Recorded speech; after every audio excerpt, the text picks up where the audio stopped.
queridos estudantes, vamos começar a videoaula de Física.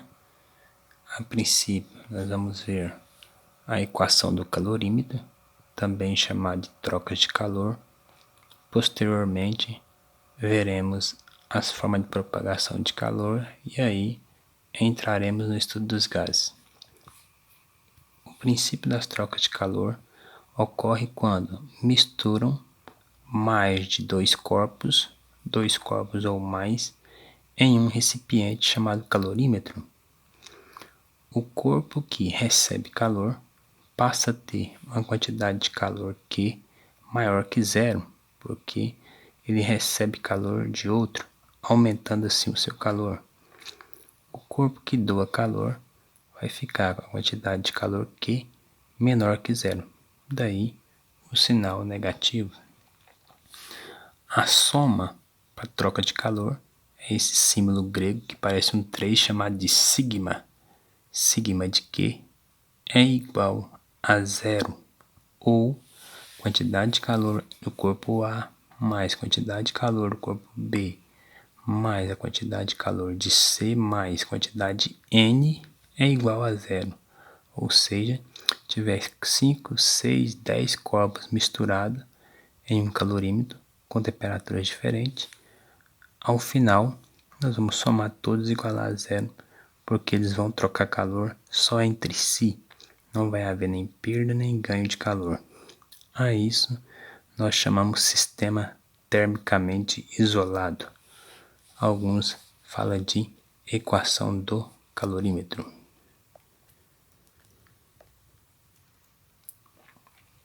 Revisando, recapitulando, nós estávamos vendo no primeiro bimestre o calor sensível. O calor sensível é dado por que macete? Q é C vezes M, né, vezes delta θ, ou massa vezes calor específico vezes delta θ, que a ordem não altera o produto.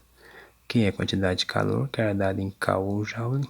C, calor específico da substância, que constitui o corpo, Cal grama por grau Celsius. M é a massa do corpo, que geralmente é dada em grama. E delta θ, a variação da temperatura, dada em graus Celsius. Um calorímetro é um aparelho, um equipamento desse, que está presente em laboratórios. Ele contém uma tampa acoplada por um termômetro. Ali dentro a gente coloca substâncias com temperatura diferente, pode colocar água, por exemplo, e um suco pode ser diluído e ele com temperatura diferente da outra. Tem um materialzinho fininho ali chamado de agitador. Esse agitador, à medida que você mexe, dissolve, você transforma os corpos em uma única solução. Como não entra e nem sai, né, calor, a gente considera que esse sistema ele é termicamente isolado. Faz parte então das trocas de calor. Um vai doar calor e o outro receber, e ao final os dois vai ter uma temperatura de equilíbrio, uma mesma temperatura. Então, a equação do calorímetro é a equação desses aparelhos. Coloquei como exemplo, introduzindo 60 gramas de um sólido a 100 graus Celsius em 200 gramas de água a 27 graus Celsius, contida em um calorímetro de capacidade térmica desprezível. A temperatura de equilíbrio do sistema é 30 graus Celsius. Qual o calor específico que constitui o sólido em calgramas por grau Celsius? Aí aparecem as opções. Então, nós temos, colhendo os dados, 60 gramas de um sólido que está a 100 graus Celsius. A água é 200 gramas, está a 27 graus Celsius. Como vai trocar calor só entre si, a temperatura dos dois, temperatura final, será 30 graus Celsius. Então, para resolver esse exemplo, nós vamos recorrer à equação da calorimetria. Quantidade de calor do metal, que era o sólido, mais quantidade de água, e igualar a zero. Que metal mais que água igual a zero. Porque metal seria massa vezes o calor específico do metal vezes Δθ, variação da temperatura, mais que água, massa vezes calor específico vezes variação da temperatura, e igualamos isso aí a zero. A massa do metal, nós vimos que é 60 gramas. O calor específico não tem, é o que procuramos. A temperatura final é 30, e a inicial é 100, a final é de equilíbrio. Então, como todo delta é variação, Δθ, só lembrando que é a temperatura final menos inicial. A final seria a temperatura de equilíbrio, no caso os 30, e os 100, temperatura inicial.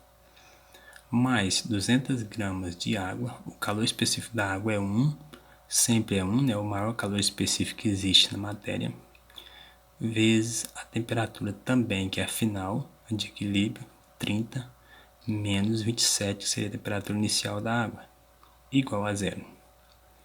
60 vezes C, 60C, vezes 100 da subtração, 100 menos 30 menos 70, mais 200 vezes 3, igual a zero. 60C vezes menos 70, chegamos a menos 4.200C, mais 200 vezes 3, 600, que é igual a zero. Menos 4.200C é igual a 600 está positivo, ele vai lá para onde está o zero negativo, menos 600. Multiplicamos pelo imaginário menos 1, ficou aqui 4.200 positivo, C é igual a 600 positivo. Então C, isolando C, é 600 dividido por 4.200.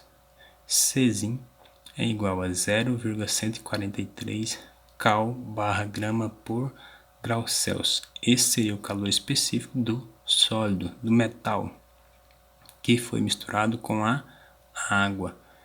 Embora as temperaturas estivessem diferentes, chegou a uma única temperatura e assim encontramos o calor específico de uma substância. Pode ser que equações ou problemas dessa forma seja utilizado para procurar também a temperatura de equilíbrio entre os dois, ou a massa de um ou de outro, e assim sucessivamente. Então, é muito cobrado questões desse tipo na área de calorimetria, envolvendo as trocas de calor. Exemplo 2. Deixei um exemplo 2 aqui, para que vocês fizessem. Em um calorímetro ideal, onde existe 200 gramas de água, é colocado um pedaço de ferro de massa de 10 gramas a temperatura de 100 graus Celsius. Sabe-se que a água e o calorímetro inicialmente estavam em equilíbrio térmico a temperatura de 20 graus Celsius. A que temperatura o sistema atingirá o estado de equilíbrio térmico? Ou seja, neste caso, temos que achar a temperatura. Então, nós vamos recorrer novamente às trocas de calor, quantidade de calor da água, mais a quantidade de calor do pedaço de ferro, e igualar a zero. Lembrando que o calor específico da água sempre vai ser 1, equivale a 1. E o calor específico para o ferro, nós vamos recorrer a 0,1 cal/grama por grau Celsius. Igualando as duas equações, então, vocês vão obter a resposta seguindo o mesmo processo. Eu vou deixar mais algumas questões deste formato do GR8. Qualquer dúvida, vamos utilizar o fórum ou outras plataformas para a gente esclarecer e obter bons resultados. Bons estudos a todos!